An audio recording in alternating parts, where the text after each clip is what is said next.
Madam Clerk, please take the roll. Representative Baum, Camper, Cochran, Faison, Garrett, Hawk, Hazelwood, Hicks of Washington, Love, Moon, Shaw, Whitson, Chairman. Here. Chairman, we have a quorum. Thank you very much. Members, are there any announcements or personal orders before we do begin? Hearing none and seeing none. Today we will only take up the appropriations calendar. So I want to make sure everybody understands that. And then immediately following the appropriations calendar, we finish up budget sub, then it will move over to finance full. And then once we are finished with that, of course, we have session at 5:30. And then after session, we will go back into calendar and rules. So that's kind of the schedule moving forward. So again, we will only be taking up the appropriation bills at this time. Any other announcements that need to come before the committee? So let me tell you a little bit. Let me make this announcement that all documents, they've been made available on the dashboard. The schedule can be found on the amendments for House Bill 2973. They will be loaded up here, and we're getting copies right now. That's a little bit of the holdup. So we'll be getting copies for everyone, and everyone can have a copy in just a second. So I was trying to stall long enough for them to show up, but since they've not showed up just yet, we're going to take a 5-minute recess. And once they show up, we'll get started so that everybody can certainly follow along. So without objection, we stand in recess.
All right.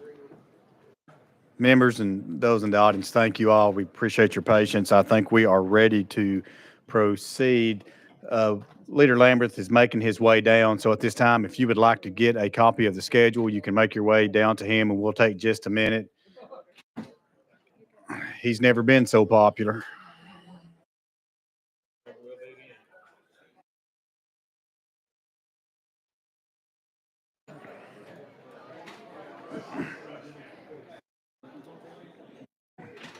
You can tell who's never been to the Senate.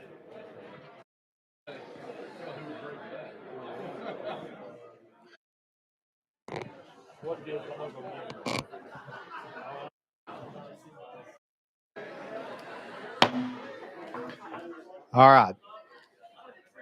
Okay, we're ready to. All right, we're ready to get to business. Thank you all again for being here. We do have 4 bills that we're going to take up today on the appropriations calendar. And we're going to begin with item number 1. Item number 1 is going to be House Bill 2973 by Chair Lady Hazelwood. You do have a motion and a second, and there are 3 amendments that have been filed on this bill. So we will get started with amendment number 1. And this is untimely. So without objection, we will hear amendment drafting code 018434. Without objection, so moved. We have a motion to second on the amendment, so we will go to Chair Lady Hazelwood. You're recognized on the amendment. Amendment number 1 is just simply the reset amendment. With that, Mr. Chairman, I would move approval. All right, thank you very much. You've heard the description. Any discussion? Again, we're on the amendment number 1, drafting code 018434. Hearing none and seeing none, we're now voting on that amendment onto House Bill 2973. All those in favor signify by saying aye. All those opposed, no. The ayes have it. We're back on the bill as amended. That brings us to amendment number 2, also untimely filed. We will hear that without objection. So moved. We're now on drafting code 013900. This is by Leader Lambert. There he is. We have let me make sure I've got that amendment correct, Leader. 013900. Is that correct? Yes, sir, Mr. We have a Chairman. motion second on the amendment. We have a motion second on the amendment. Leader Lambert, you're recognized. Yes, sir, Mr. Chairman. This is the administration amendment. This is their amendment that we filed on their behalf, and I will defer to the chair lady to describe all of this. All right. Thank you very much. Chair Lady Hazelwood, you're recognized. Thank you, Mr. Chairman. This is the governor's appropriations amendment that we got back in March. So I think members and the public have had ample opportunity to look through it. I would ask to defer questions till after we go through the legislative amendment. That will be next, and then we'll look at it as a whole. All right. Thank you very much. Members, you've heard the descriptions. Any discussion? Again, we're on amendment number 2, drafting code 013900. Any discussions? Hearing none and seeing none, we're now voting on the amendment going on to House Bill 2973. All those in favor signify by saying aye. Aye. All those opposed, no. The ayes do have it. We're back on the bill as amended. That brings us to amendment number 3. Amendment number 3 is drafting code 015000. Is that what you have, Chair Lady? So this is what we're expecting. This is the legislative amendment to be, but we are just adopting the schedule in committee today. So that's what we're adopting with this amendment. So this is just the schedule, and we're expecting that drafting code to be 015000. So do we have a motion to second on the amendment? We have a motion to second. Any discussion? We'll go to Leader Camper. Thank you, Mr. Chairman. And you said this is the amendment that reflects the schedule that we just got. But when can we expect to see the actual language of that amendment? I don't see it on the dashboard.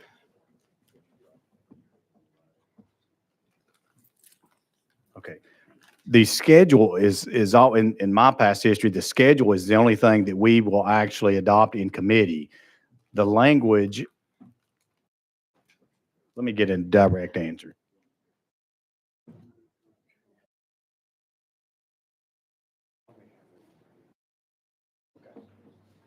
All right, and Leader Camper, that language will be available tomorrow morning, and just like it has historically, that's always been when it's been available, just as in times past. This is not anything new. Again, this is just the schedule amendment. And Chair Lady Hazelwood, if there's anything else as you describe the amendment, you're more than welcome to go ahead. All right. Thank you, Mr. Chairman. This budget for FY 24-25 is a total of $52.8 billion. There's 25.6 billion of that is from state appropriations, 19.8 billion from federal funds, and then $8 billion from other revenues. That's in comparison to last year's budget, which was $62.8 billion. The FY 24-25 budget is smaller, as we well know, due to decreases in non-recurring state and federal dollars. Chair, let me hold you up just one second. I don't mean to interrupt. Let's get amendment number 3, because I think you're describing the bill as a whole. So let's get that. Anything you want to state, I guess, on amendment 3 is where we're at before we turn you loose again. Okay, I apologize. Amendment 3 is simply the legislative amendments that the appropriations requests that members of this body have made, along with additional bills that are behind the budget currently that will be funded in this budget should it pass. Okay, thank you very much. You've heard the description. Again, we're on amendment drafting code 015000. Any discussion? Leader Camper. Thank you, Mr. Chairman. Is that amendment, is that also reflected in the schedule we just got? This is for the public to understand what we're dealing with. Yes, ma'am, that is correct. Okay. And I'm still good? You're recognized, Okay, Leader. thank you. And the language will be made available for that amendment as well. You say tomorrow, not tonight, but we can look at it before we get to the floor tomorrow? Yes, ma'am, that is correct. Thank you, Mr. Chairman. Thank you, Leader. All right, further discussion. Again, we're on the amendment number 3. Hearing none and seeing none, we're now voting on amendment drafting code 015000, and we are putting that onto House Bill 2973. All those in favor signify by saying aye. Aye. All those opposed, no. The ayes do have it. We're back on the bill as amended. Chair Lady, now you are recognized to describe the bill. Thank you so much. And I apologize for getting ahead of the game there. As I was saying, this budget is $52.8 billion delineated between federal and state monies, as I've already explained. This is a decrease from last year's budget, and we all know that there's decreases in our non-recurring state and federal dollars, as these federal dollars that were available and being applied during the pandemic continue to work through our system. Then this is one of the results of that process and the lowering of the federal piece of our overall budget. It is a tight budget year. We've worked very hard. I want to thank all of our staff. I want to thank all the members of this committee and of Finance Full for the hard work that's gone into this. And again, some hard decisions had to be made just because of our changes in our funding abilities from last year. This budget anticipates 0% growth in revenues for the current fiscal year that we're in, and only a 0.5% growth for next year. The budget sets aside $150 million in case we need that to close out this budget year, our 23-24, and if that zero growth is not met. Currently, we're starting to catch up, but currently, as you all know, we have been running under budgeted projections. So the conservative and fiscally sound thing to do is to make sure that we have dollars available in the budget to close that gap should we need it. And just to give you a comparison of where we are and why this is a much tighter budget year, last year's budget anticipated 7.7% growth. So there's 7.7 to 0.5. See, there's a significant change there. Revenues have slowed considerably, and that puts us in the position that we're in. But fortunately, again, because we made sound conservative fiscal decisions, and we recognized $2.6 billion in non-recurring initiatives last year with $2.6 billion in recurring revenues, that left us in a much stronger position so that we can fill any projected revenue decreases and shortfalls without having to do massive budget cuts. This year's budget continues that same thought process by funding $823 million in non-recurring initiatives with recurring monies.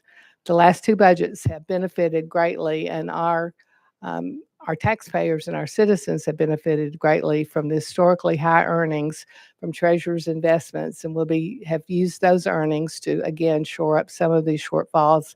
And we'll hear about that more in a minute, some additional earnings that the treasurers' investments are allowing us to use in this year's budget to fund some initiatives that the legislature has chosen to provide. The main areas of the budget, as always, are big expenditures are in health and social services and education. In health and social services, this this budget obligates shared savings because of the waiver that we have from the federal government. We're allowed to use savings that TennCare has been able to collect or able to assume, and that total is $302.7 million. We're using those dollars in 17 programs in two key areas that are really going to improve the lives of Tennesseans. That's rural health and behavioral health. Those programs that are funded with the shared savings include $50 million for a rural health care resiliency program that provides grants to rural applicants for capital investments to expand their capacity. There's $10 million in this to fund infrastructure grants to children's hospitals. I have one of those in my district. There are others across the state, but even if it's not in your district, your children, should they require that kind of care, go to those children's hospitals across the state. So this is important for every Tennessean, every parent, every family. There's $15 million to improve access to complex behavioral health inpatient care at hospitals. We know we don't have enough beds to take care of all of those inpatient needs. This is a step forward in addressing that. There's $16 million for rural health pathways. One of the reasons that we don't have enough beds is a shortage of healthcare providers. These pathway grants will provide opportunities for individuals to go into healthcare careers and require them to, in order to pay for that, they will be working in rural communities, and we would hope that they would put down roots and stay there and continue to provide healthcare in those rural areas of our state. We have a total of $8 million in recurring funding for expanding the school-based behavioral health liaisons that we put into place already. There's a total of $8 million in non-recurring funding from the K through 12 Mental Health Trust Fund for grants to enhance those behavioral treatments in schools. We have $97.7 million that we are earmarking, and I would point out that a lot of this funding that we're doing in the budget, you can hear a lot of numbers here. You can say, I thought this was a tight budget year, but a lot of the funding that we're doing is earmarked from monies that are already available in departments and across the state. So it's not new spending. It's just earmarking spending in specific ways that the legislature feels very strongly about. One of those is TennCare reserves being earmarked for hospital buybacks. Our hospitals, through their assessment, continue to provide a huge underwriting, if you will, for providing charity care and uncompensated care across the state. This will help our rural hospitals and our safety net hospitals be able to, frankly, keep their doors open. Additionally, there's $12.3 million from TennCare reserves going into nursing homes. We have an issue with our nursing homes as well, the same financial pressures that are impacting our rural hospitals and other safety net hospitals are also impacting the nursing homes. So those funds will be used to address that. We have something that I think everyone can be really proud of and go home and crow about. To me, it's important. I hope it's important to you. But our nursing home residents who are, their income is Social Security, that's basically all they have. That Social Security is used to go toward the cost of their care in the nursing homes. The amount of that, they're allowed to keep a personal needs allowance each month. The amount of that is $50. It hasn't been changed for years. We are raising that to $70. That is $70 a month. It's still not much money when you think about that's all that individual has absolute control over. But it allows them, if they need a haircut, if they need a piece of clothing, if they want to buy their grandchild a card or a present, then they have some funds to at least make that decision and do that. And these are folks that don't have lobbying groups. They don't have a bunch of people up here advocating for them. But I think, again, it's our job to take care of the vulnerable in Tennessee, and I think this does that. So I hope you join me in being proud of that. As I said, there's a total of $32 million in state and federal funds that are being provided to increase the pay of our DSP providers. Those are those folks who are providing services through TennCare and developmental and intellectually disabled programs. That's something that this committee and the Finance Full Committee has been committed to for all the time that I've been up here, because we were woefully underpaying those folks who, it's a tough job emotionally and physically.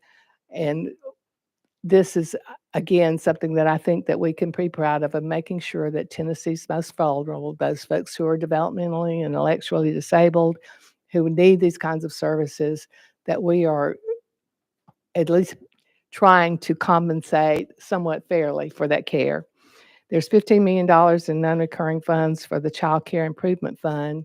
This is the second year of the funding, and it's used to dispense grants to nonprofit organizations that are established new or improved existing child care agencies. We have a workforce issue in the state. A lot of that workforce issue is because we have parents who aren't able to find quality and affordable child care, therefore they cannot go into the workforce. We are using these dollars to try and make child care more accessible, and not just babysitting, but quality child care. There's an additional $3 million in non-recurring funding allocated to the Office of Criminal Justice programs, and this is to provide grants to our crisis pregnancy centers to supplement the $20 million which was provided in last year's budget. Again, these organizations are doing the job that we've asked them to do across the state. We feel that they're doing that well. There was, in the governor's budget, and we'll talk about that in a moment, there was some funding provided for a pilot program in this same area, but we thought those funds would be better used in this tight budget year for programs that we already know are in place and up and running versus a new pilot. We have K through 12 education, which again, a huge part of our budget. The TISA-based budget in this new budget year for the upcoming budget year is $6.8 billion. That's $6.8 billion for TISA. $261.3 million is recurring funding that's provided for the TISA formula, for the growth. It covers a 0.5% growth in the ADM. It increases the medical insurance programs and retirement for teachers. It funds teacher raises to bring their base salary up to $44,500. In last year's budget, we brought the minimum up to $42,000. This keeps us on track to get to the goal of having our base salary of $50,000 by fiscal year 26-27. $15 million in non-recurring funding is being provided for the Charter School Facilities Fund. Charter schools are public schools, but this fund would allow them to have access to funding to acquire new property and to improve their property. Charter schools do not have the maintenance component that our other public schools have. So this is an effort to recognize that and allow them to keep their facilities up to speed and to grow when they need to. It's required. In higher education, we have $17.2 million in recurring funding that will be used to fully fund the outcome-based formula that we have, that our higher education institutions adhere to. Including in higher education funding, we have some capital projects this year, even though it is a tight budget year. We have the UTC Business School that we did planning money for last year that is funded in this budget. We have funding, almost $30 million to fund a new gross anatomy lab at medical school in Memphis. We have some funding for East Tennessee State in relation to their pharmacy school. They were in the base budget. Their costs were not, there was not an inflationary factor applied to that. So this rectifies that. It gets them back on a level with the other pharmaceutical schools. There's some other grants to Tennessee Tech and some other of our higher institutions across the state. Law and safety is another huge focus for this committee, for this legislature, for this administration. And there's $17.4 million, 11.4 of which is recurring in this budget to establish an additional 60 trooper positions And that includes $750,000 in non-recurring funding for security grants for houses of worship statewide. We all, we continue to be concerned about the safety of our citizens as they go to their chosen place of worship. Mentioned in the meeting earlier, it's just the world that we live in. But when I go to church every Sunday morning, the Signal Mountain police car is sitting out front with a policeman in it. These funds will make sure that houses of worship across the state of whatever religious affiliation can apply for those and make sure that their worshipers are safe. We have in this budget 4 additional trial courts, one in the 18th, one in the 23rd, one in the 4th, and one in the 19th districts. There's $8.6 million recurring funding that will provided in this amendment. That is going to provide a rate increase for attorneys providing indigent representation. The last time that was raised was 1997. Things have gone up a bit since then, more than $10 on a $50 base. But again, this is a start in, it's not market compensation, but it will allow us hopefully to address a problem. It's very difficult for judges to find attorneys to take these indigent cases. So with additional funding, hopefully we'll be able to get more cases through our system and stop some of the roadblocks. The legislative amendment provides $4.45 billion to youth villages for gun violence prevention and intervention programs. Again, we felt there were some new pilot programs proposed in the governor's budget, but we have data from youth villages. We know that what they're doing is working. So we felt in this climate with limited additional funding to spend that we would be better served to continue to support a known entity like youth villages rather than enter into pilot programs at this point. Then in Parks and Conservation, we have a total increase of $172 million to go to TDEC for investments in conservation. That includes $20 million for development of new recreational access points to Tennessee's waterways across the state, $10 million to expedite the Bill Dance Signature Lakes Initiative, and then there is $66 million total for funding for state parks, and that will include capital improvements, and particularly at some of the parks that we established in last year's budget. For economic development, which Tennessee continues to be attractive to new business and to business growth, we want to continue that growth and that movement. We have $36 million in non-recurring funding allocated to the Department of Economic Development for the Rural Development Fund.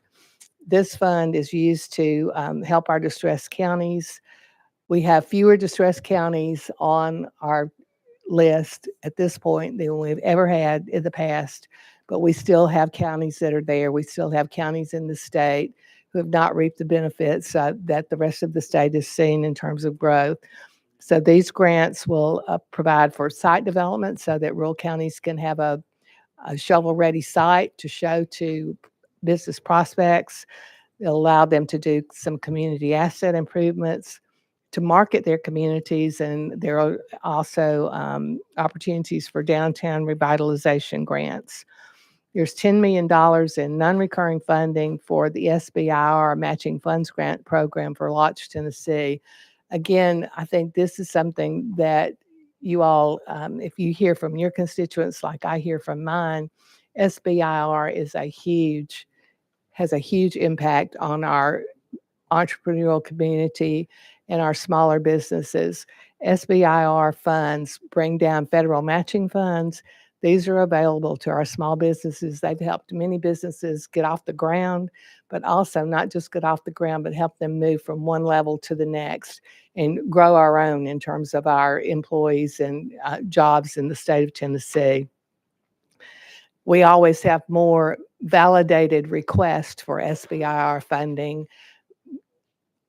Companies that request the funding that we know they meet all the criteria, We just don't have the dollars available. So again, this $10 million will be there so that we can continue to provide that kind of support for these growing companies.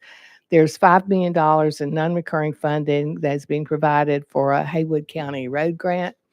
This money is repurposed or redirected, if you will, from the governor's budget. There was $5 million that's used in the same area that was going to be used for consultant for Blue Oval. There's a lot of work going on in that area, but the roads in Haywood County were not built to take care of the amount of traffic nor the weight of the trucks that are on the roads there with the construction that's going on, and they really are in bad shape. So this $5 million will be used for an economic development grant so that the transportation, the citizens of Haywood County, as well as those passing through and those involved in the construction of the Blue Oval will be able to continue to get from point A to point B. We are putting an additional $10 million in the Nuclear Development Fund. That fund is administered by ECD. We put in $50 million last year. This $10 million will add to that. And we're hopeful that the federal government, with their interest or growing interest in this area of energy, will also contribute and be a part of that effort. We're taking care of our state employees. We could not do the jobs that we do up here. We could not provide the services that we provide to Tennesseans across the state without our dedicated state employees. This budget has $64.2 million that will provide for a 3% pool, salary pool for both the TMAC and the non-TMAC employees. Several years ago, we established some grant pools for some specific areas of request. All of us have volunteer fire departments. All of us have rescue squads, EMS, senior centers, and that needs some additional funding. We set up a fund for volunteer fire departments. The budget, the governor's base budget, had $5 million for those grants in this year's budget. We as a legislature have decided to add another $5 million to provide a total of $10 million that will be available to volunteer fire departments. There are many, many places across our state that rely on these departments to provide fire protection for their neighborhoods and homes. So again, this has allowed many departments already to buy things like turnout gear, just things that are critical to them being able to respond when needed. So we felt it worthwhile to increase that grant pool. The legislature has also decided to set up a grant pool for rescue squads. That's $3 million total. That will be for equipment. We did that same amount last year. And also emergency EMS organizations, $2 million for equipment, the same as last year. Last year we had museum grants for the first time, where we had our museums across the state, from small to large, could apply. We asked the Tennessee State Museum folks to go through those grants, to make those decisions. I have heard from museums across the state, as well as those in my district, this has been incredibly well received, and it's made a big difference, particularly in some of our smaller museums. So we're going to continue that at the same level this year. Senior centers, this is the first grant pool that we actually established. It's been at $1 million for a number of years. We have a number of senior citizens centers across the state. $1 million spread over all that pool is not, it's not much when you spread it out like that. So we are increasing that to $3 million. And last year, the General Assembly passed House Bill 1072. That provided a one-time appropriation of $75,000 to establish an honor guard grant program for veteran services organizations. Those folks provide military funeral honors for veterans across the state, and this pool is for them to offset their expenses. This year, we're adding $15,000 in non-recurring funding to that grant fund. Those are the things that we added, and I'll talk a minute about the things that were eliminated or repurposed to make this budget work. First of all, the Farmland Conservation Fund was, that funding was eliminated because it was tied to legislation which did not pass in the Senate. So those dollars became available. The Blue Oval planning support that it was in the governor's budget, I've already mentioned that. We repurposed that to take care of issues with transportation infrastructure issues in Haywood County. We redirected the maternal health services pilot program towards back to the crisis pregnancy centers, as I've already mentioned. That was a pilot. This did not seem the year to engage in new pilots when we have organizations that we know that are working and doing the work. So we're just going to redirect that funding to those. In the governor's budget, there was $300,000 in non-recurring dollars for Save the Children. We have been funding this organization, and they do marvelous work, again, across the state. We have funded them for years and years and years, always on a non-recurring basis. We decided this year was the time that we're going to move those grants to recurring and make the grant a total of $1.2 million. So we're adding $900,000 to the $300,000 that the governor had, and we're moving all of that from non-recurring funding to recurring funding. Again, in the spirit of not taking on new activities in a tight budget year, we have decided to not fund the Youth Athletics Alignments, the Stax Music, and the Memphis Athletic Ministries grants. That's funding total $750,000, and that's been allocated towards Youth Villages, Memphis Allies. That total grant, as I mentioned earlier, is $4.5 million. It's for gun violence prevention and intervention programs, and they're showing that the work that they're doing is making a difference. We eliminated the education workforce development funding. This was for Haywood County, but again, there's just a lot of cross efforts with a lot of different departments working on this issue, and we felt that could be better utilized with youth villages. So we took all those things together, put that in the pool, and came up with the $4.45 million for the gun violence prevention and intervention programs. There was money in the budget for summer learning programs. Last year, the TANF money was used to offset those costs. The Federal Department of Human Services came back and said you couldn't use those TANF funds in that way. The state appealed it. We won the appeal. We were allowed to use the funding. They've done the same thing this year. We're appealing it again. We feel confident that we will win that appeal. So we took that funding, and even if worst comes to worst and we were to lose the appeal, there's $57 million in FSAG dollars that's still available for them to use if we have to do it that way. And then we also are redirecting some funding that was in TDOC's operating funds. This was interdepartmental money that was to go from TDOC to the Department of Labor to be used for adult basic education in our prisons and jails and community supervision settings. When we had the Department of Labor's budget hearing this year, they told the committee that they were accomplishing this program using their own funds. They did not need the monies from TDOC in order to do this. So we were able to redirect those funds and repurpose them.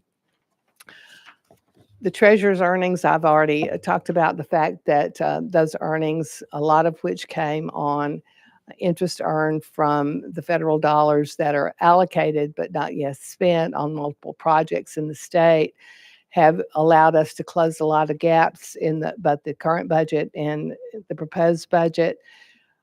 The treasurer, we have taken an additional $14.4 million from those earnings in this budget. We felt it only fair to ask our other constitutional officers to step up and help us with funding in this tight budget year. So the comptroller, we let them choose where this funding would come from. The comptroller is going to be providing $2 million, and the Secretary of State is providing $4.5 million to the bottom line of our budget. In the governor's original budget, he had proposed $20 million in the rainy day fund. In the AA, he provided for another $130 million. we, as a legislative body, reduce this by $50 million. That still means that we're going to be adding $100 million in the rainy day fund. This will bring the balance to over $2 billion. We're comfortable with that. We know we need to do more. We're committed to continuing to do more in future years. We are above our stated legislative goal of 8 to 10% of our budget in there. But when we go to the bonding companies in New York and they look at our balance sheet, they would like us to be at 15%. So again, that's our goal. But this year, we're deciding that $100 million is, we feel, a sufficient amount to add to that, again, recognizing that that will bring the balance to $2.15 billion. With that, Mr. Chairman, that's an overview of what this budget would provide, and I would stand ready for questions. All right. Thank you, Chair Lady. Members, you've heard the description. Again, we're on House Bill 2973. Are there any discussion? Representative Love. Thank you, Mr. Chairman. And I just have, I think, 3 questions. One, Chair Lady, you mentioned the rural health grant, and I failed to write down the number that you said was allocated for that amount in the budget, the rural health grant. I know that the original amount was 50 million, I think. I'm not sure if we reduced that or kept that amount in there. Chair Lady Hazelwood. Okay, the rural health grant remains $50 million, and that is the Rural Health Care Resiliency Program. That's for capital investments and expanding capacity. Then there's $10 million for the children's hospitals across the state, $15 million for behavioral health inpatient care and to improve access to that, and then $16 million, that's the rural health pathways that will provide opportunities for individuals to go into the healthcare field and, again, stay in those rural communities to work. Okay, thank you. Just one more question, if I could. This also includes bills from behind the budget, or is that separate? This is just, we did not go into the bills. There's a schedule of those. I think the members have. So the bills that will be funded, the bills that are funded are included in the dollars that you see. The list of those bills is on there's a separate Okay. handout that you should have. All right. Thank you, Chair Lady. Thank you, Chairman.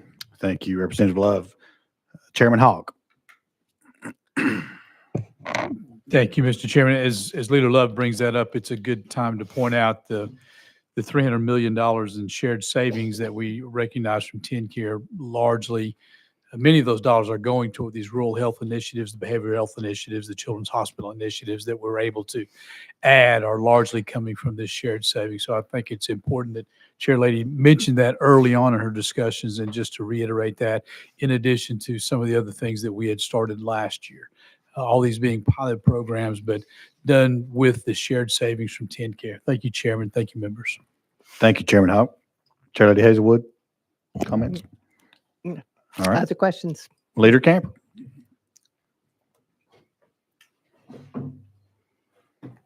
Thank you, Mr. Chairman. Thank you. My good friend. Faison, I appreciate you. Thank you, Lady Chair, for your comprehensive explanation of the bill. I do appreciate, reducing the amount on the money going into the rainy day, considering it was a flat year and we could use the funds. I'm curious, did we take those funds and put them in some special trusts that we could access, or were those dollars redirected somewhere else in the budget? Chair Lady Hazelwood. Those dollars are reflected in the budget that I just went through. They were redirected. They're not separately allocated somewhere. Leader Camper. Okay, thank you for that. I also, in the governor's amendment, we eliminated, and you went through some of the things that we eliminated and where they were reallocated to. My question is that one of them, I didn't really hear what happened, and I was looking for the summer learning program. You talked about TANF. So did we give those $30 million back, or did we set them aside that if the lawsuit goes the way we expect it'll go, that the funds will be there? What do we do with those dollars? Again, those dollars are just part of the overall general fund that is allocated in this budget.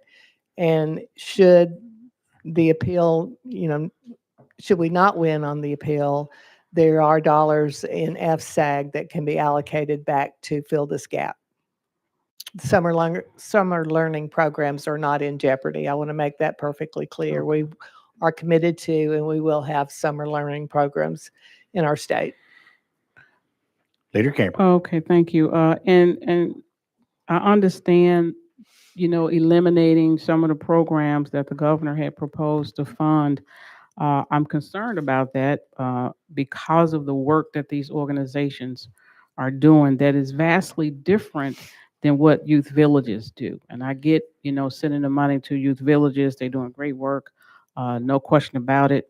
They've been in the budget for years, and we appreciate that and all the great work they're doing. But some of the other programs that were eliminated were doing great work too, and a lot of it was really, getting at addressing some of the concerns we have in the community that Youth Village would probably never get a chance to address because it's not part of their mission. So I'm just a little bit concerned about that, but I understand the need to, reallocate the funds to make sure that we have a balanced budget in such a tough time. But I did want to get on the record to say that these programs, that whole Works program is just a phenomenal program, helps with our Drive to 55, is doing great things. And the people in that program would never benefit from what Youth Villages is doing. The same with Memphis Athletic Ministry and some of these other programs.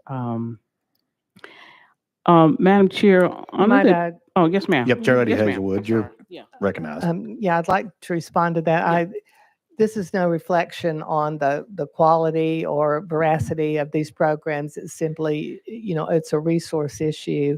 And there was no provision in the governor's budget for youth villages. They need at least $3 million just to keep doing what they're doing.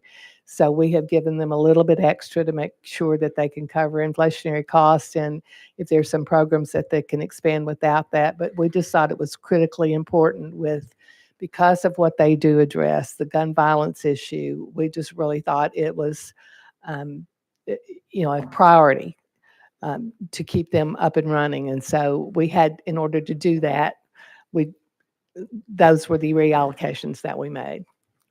Leader Camper. Thank you for that explanation, Madam Chair. Could we go then to the treasurer's earning? And I was glad to hear you say that all three of the constitutional officers contributed. But one of the things that concerned me early on with the budget, in the proposed budget, initially proposed by the governor, was that we were really not recognizing the actual amount of the earnings. It was a very low, I think, $3.7 million we were recognizing. We knew that, from past earnings, we probably was about 340 some odd million. And then there was a recognition of that, but looked like we have drawn that down from 300 and some odd to $14.4 million. And I'm curious why we are not recognizing more of the funds from the Treasury. And I appreciate, like I said, the Secretary of State, Comptroller. I think everybody should, all hands on deck. But I'm curious why we're not recognizing even more with respect to the Treasurer's earnings. Could you talk about your philosophy around that? Leader Camper, I apologize. I obviously didn't make myself clear. That 14.4 is additional to what was already recognized. If we didn't reduce, we took more. Leader Camper. Thank you. I appreciate that because I support taking additional funds to do the things that we need to do, especially in a tough year like we're having. So I appreciate the clarity on that. One other question, Mr. Chairman. and Madam Chair, is around the franchise excise, the franchise bill that we passed. It's funded in this budget. And I'm curious, since we don't have the actual language, is it funded at, based on the House bill that was passed, which is different than what the Senate had? And I'm just curious, what amount of dollars did we appropriate for that bill, knowing that the two are vastly different, Madam Chair? The funding for the franchise and excise issue is the same as the governor proposed. We did not touch that. Again, as you mentioned, the House version and the Senate version are very different. And no matter where we come out, we felt it, again, fiscally conservative, the proper thing to do to keep those monies allocated to mitigate any future risk that might come out of whatever decision is made. So those monies are set aside. We did not reallocate those. Leader Camper. Thank you, Mr. Chair, Madam Chair. Lastly, does this budget reflect the legislation around the educational scholarships? Is that money reflected still in this budget with, I guess, the hope that the bill will pass? Or what do we do with that $144 million? In the same vein that I just spoke of about the franchise and excise, that money is there. If the program is worked out, I think the commitment would be we would not expend more than that.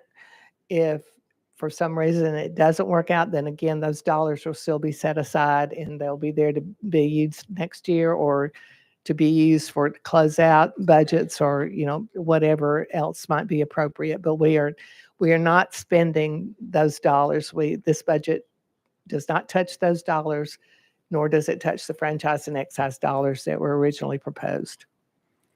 Leader Camper. Thank you, Madam Chair. I was hoping you said we were going to redirect those funds to my budget amendment. I understand the point. All right. Thank you, Madam Chair, Mr. Chairman. All right, thank you. Further discussion. Again, we are on House Bill 2973. Further discussion? Chairman Williams. Thank you. Thank you, Chairman Hicks. Want to take an opportunity just to also thank Chair Lady Hazelwood and yours and your staff, and of course, Krista, Jessica, Myrna, and Joel for their hard work. They're staying here late at night, quite a bit of time, but really excited about the budget. Obviously, we knew back in November when we first started budget discussions about what was going to be the challenges ahead of this body. We knew that we were going to have to be extremely conservative with the people's money and still yet be able to maintain the promises that we made to our employees and to our citizens across the state as it relates to just regular growth, which consumed a lot of the resources that we had at our disposal. And the big challenge in having a 16% reduction really in the amount of money that we could spend made it quite difficult. I know your team and on the finance team have done a great job of being able to make sure that we funded our previous commitments in the past and things that we saw fit. And so I do think it's interesting as it relates to this budget, as you look at the total dollars that we've reallocated or spent in different ways, more than 2/3 of those monies are earmarks, which when I came here 10 years ago, you never did. And you didn't do that because you tried to preserve those monies, but that just shows the members in the body how conservative Chairman Hicks, Chairman Hazelwood, as it relates to the expenditure of these dollars. When 2/3 are earmarks, it means you're not finding any new money. You're reallocating monies that you'd already purposed for something else. And those monies were repurposed because those things were a priority. I do think it's very fiscally conservative of us to set aside the monies that were set aside for certain particular items that were important to the body, even though they've not yet been determined as to whether or not they're going to find fruitfulness or whether we can advocate for the Senate to come to our side on things such as F&E. But it is those things are still yet to be worked out. But I do think when you look at the budget before us, it's unlike really anything I've probably since 2013. When we had to go find the money because we didn't have enough, but it feels like that. And so it makes it very difficult. But I just wanted to make sure that the members know. In a lot of cases, we had a lot of bills that were funded, as we call them, OFIs. There were a lot of OFI bills that we were able to do this year, but those were the ones that found most favor because they didn't cost the state any dollars. So just wanted to take the time to say how proud I am of the chair lady and the chairman and the work that they've done. And of course, the staff is great. A lot of members don't know that, they're up till 2 or 3 o'clock in the morning sometimes trying to get language together or schedules like the ones you have in front of you. So thanks to the chair lady. Thanks to the chairman for your hard work. I look forward to helping this over the finish line. Thank you. Thank you, Chairman. Chair Lady Hazelwood, comment. Thank you. I'd just like to thank Vice Chair Baum, the staff, and of course, Ryan, who's a critical part of this team, as they all are.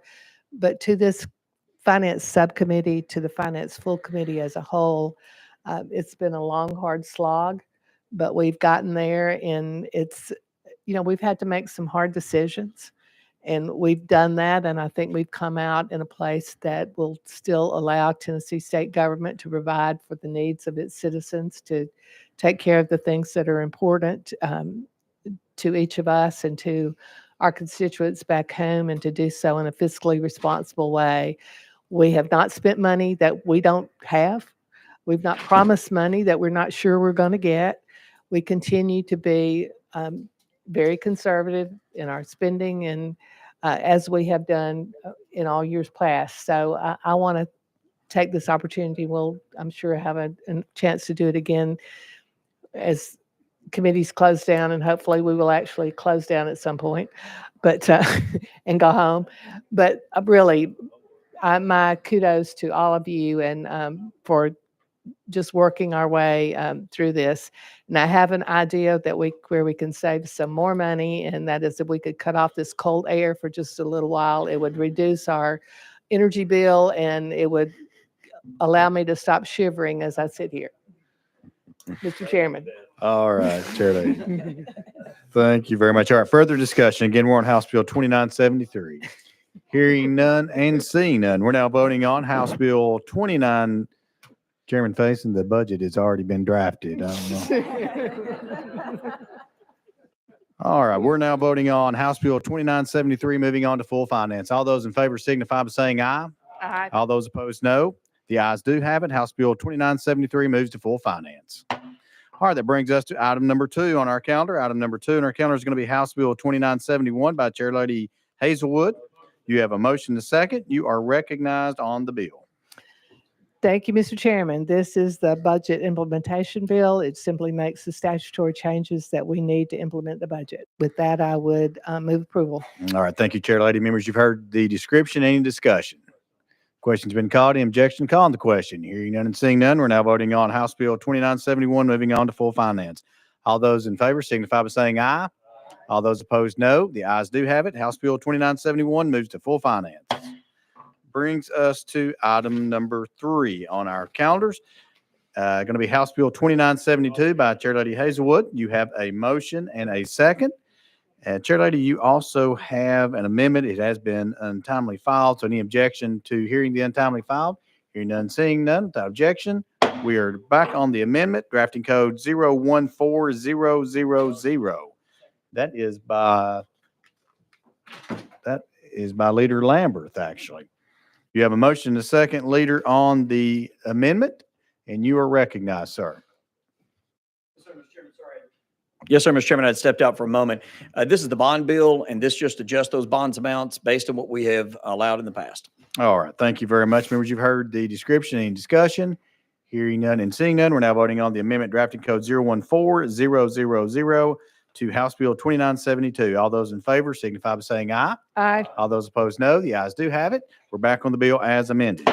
And Chair Lady Hazelwood, you are recognized on the bill. Thank you. As Leader Lambert said, this is a bond bill. We are not incurring any new debt in this bill. The amendment that we put on would allow the administration to repurpose bonds that were authorized but never issued. They were authorized back in 2011. Those bonds would be used to purchase Capitol Towers, but there's no new debt. However, it is incumbent upon us, again, being fiscally responsible, to pass this bill so that if there were some emergency from the time that we go out of session until we come back where the state needed to issue debt, this is the authorizing bill that allows that to happen should it become necessary. With that, I would move approval. All right, thank you, Chair Lady. Members, you've heard the description of House Bill 2972. Any discussion? Leader Camper. Thank you, Mr. Chairman. Madam Chair, did we leave the amount the same? Did we reduce the amount in terms of what we're authorizing with respect to the bond bill? Chair Lady Hazelwood. The amount is the same. Thank you. Thank you. Further discussion? Question's been called. Any objection to calling the question? Hearing none and seeing none, we're now voting on House Bill 2972, moving on to full finance. All those in favor signify by saying aye. All those opposed, no. The ayes do have it. House Bill 2972 moves to full finance. All right, that completes our calendar for today. And at this time, I'm going to recognize Chair Lady Hazelwood for an announcement. Thank you, Mr. Chairman. Finance Full will begin in this room at 4 o'clock. All right, thank you very much. Any further business coming before the committee? Hearing none and seeing none, without objection, we stand in recess. So moved.